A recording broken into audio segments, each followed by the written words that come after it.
Well, Mikel, an Arsenal performance that improved as it went on, but in the end, did the torrid start to the game cost you? Absolutely. The way we conceded the first goal obviously put you in a really difficult situation after 1 or 2 minutes in the game. To concede against them, it's tough because it puts the game exactly where they want it, and even more with the formation and the play that they use with a false nine, where they are really comfortable. They want to drag you out to start to jump on them and create the spaces. And when we are 1-0 down, you have to start to do that. But I think after the team reacted really, really well, we were on top of the game. We started to generate chances, to start generating momentum in the opponent half, but we lacked the quality there when we got in those situations to score a goal. That slow start, do you put that down to you getting off to a slow start, or is that City being excellent? We got something wrong. We talked about something and we didn't do it in the first 5 or 10 minutes, and then they used that overload in one of the sides. And still, it's a cross from Mahrez, you know where it's coming, and Sterling cannot head that ball in the middle of the goal. A player of that size shouldn't be getting up and scoring a header like that. It's clever, really good execution from him, but if you want to win against them, you cannot concede a goal. You said we got something wrong. Can you tell us what that something was? It was a tactical thing that we prepared, and we weren't able to read it in the game, and that costs you, because then you are disorganized every time you want to be aggressive in your high press. Why did you grow into the match? What changed? What got you into it? Because the moment we clicked it and we knew and we did what we started to, and we prepared, they found it difficult to beat that, and then we got momentum, we got confident because things were going. I think we were really good on the ball as well against their pressing, and we could find really good spaces. But when we were there at the end, around the box, in the final third, we lacked just picking the right pass to score the goal.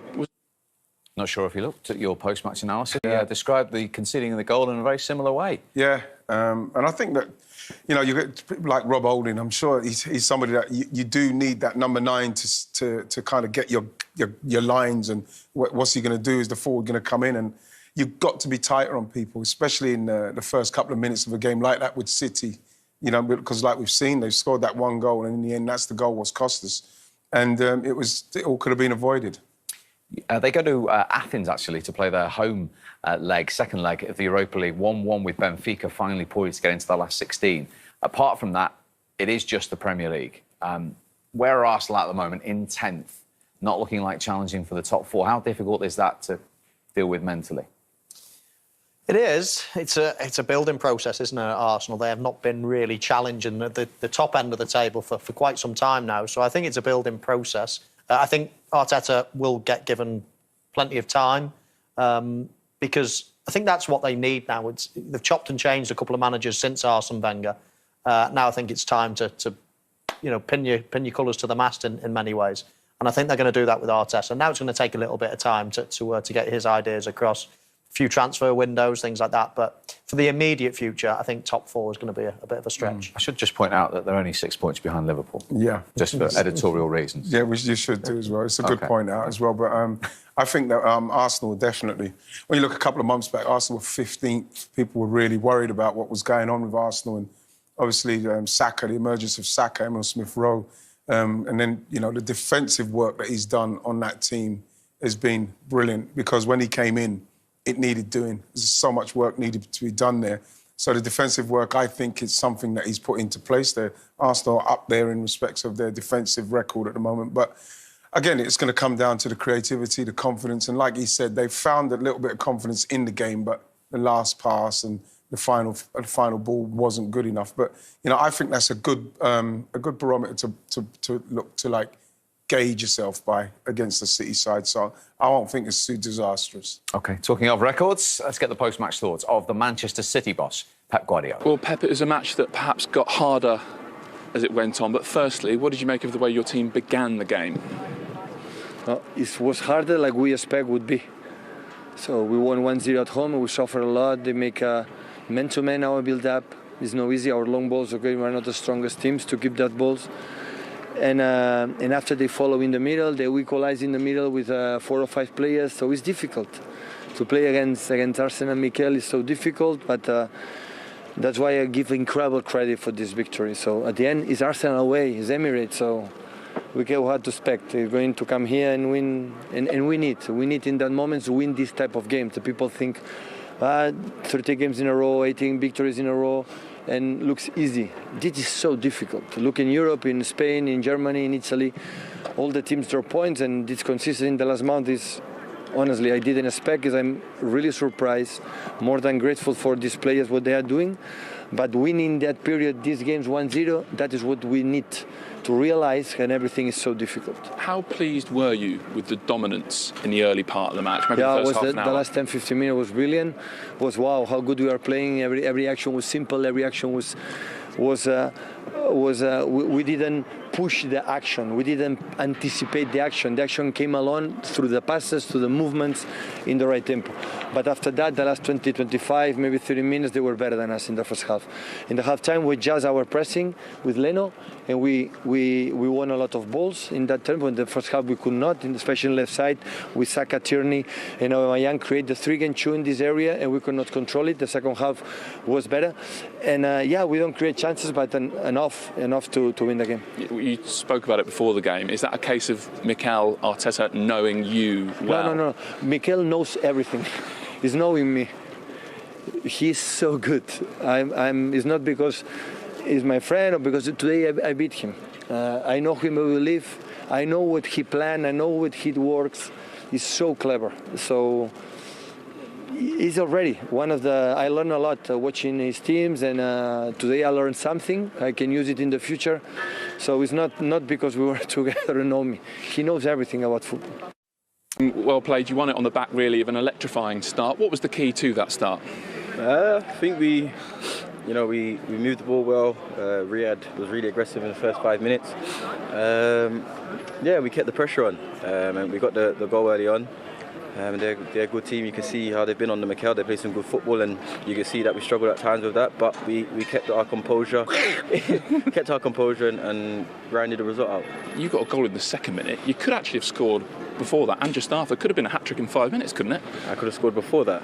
There was a little chance before that, a little swing of the boot before that. Oh yeah. Missed goal. Yeah. But the one I should have tucked away was the one when Kevin played me through. I've sat the guy down and hesitated a little bit, but happy to get the win. Gary Neville was very complimentary about the leap for your goal. Some effort that to get up above two centre-halves. Was that the key to it, the early leap? I'm 5'7.5". We kept our composure, and grinded the result out. You got a goal in the second minute. You could actually have scored before that, and just after. It could have been a hat-trick in 5 minutes, couldn't it? I could have scored before that. There was a little chance before that, a little swing of the boot before that. Oh yeah. Missed goal. Yeah. But the one I should have tucked away was the one when Kevin played me through. I've sat the guy down and hesitated a little bit, but happy to get the win. Gary Neville was very complimentary about the leap for your goal. Some effort that to get up above two centre-halves. Was that the key to it, the early leap? I'm 5'7.5", and got up really well there. I'm really happy. Every time I score a headed goal, it's extra buzz, but yeah, I'm happy with that one. You're on a little run of headers, aren't you? You're on a run of headers. There was one at Liverpool, and this one was a bit further out. Yeah, this one's a bit more, a bit better, a little bit of a leap, and got it really well, and just happy to score.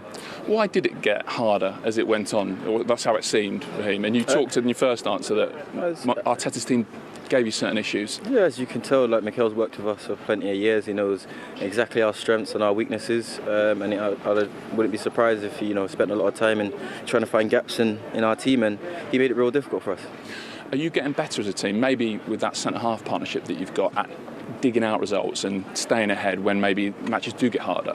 Yeah, the two centre-half pairings, they've been great this season. They have a real great understanding, and even when Aime's in there as well, you can see that there's a real unity, a bond in there, and they're trying to keep this. It's like anything. If I'm scoring goals, I try to keep on a run, and they're trying to keep clean sheets. So it's a credit to them.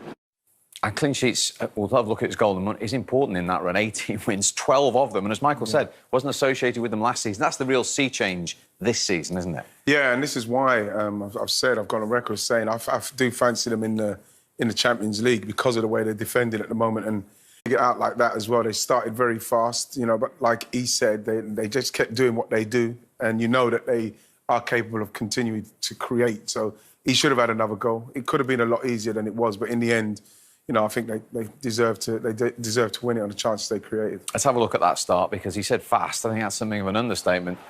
Yeah, I think Mikel Arteta would have been quite worried actually after this this first couple of minutes, thinking what could the score be here. But they did well after that. Arsenal, I think City were definitely the better team in the first half, and then the second half was a little bit more even. Mahrez there on his left foot, just got to take him down wide, as Wrighty said at half time, and then the cross was fantastic. And if you jump early as a centre forward, and he's shown as well, as he mentioned there, he scored a couple of goals with his head in recent years. But Wrighty, as I say, you think you can avoid this? I think what it shows as well, Mike, is that at the start of the game, you have to do these things. You have to be tighter on him.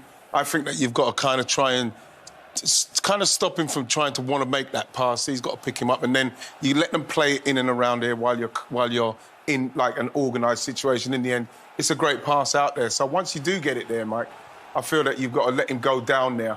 Give yourself time for maybe someone to come and help you. Let him go down to the right. He doesn't fancy crossing it on his right wing. We don't see Mahrez do that often. But once he's come back in here, you know, it's just a beautiful part. It's a beautiful cross.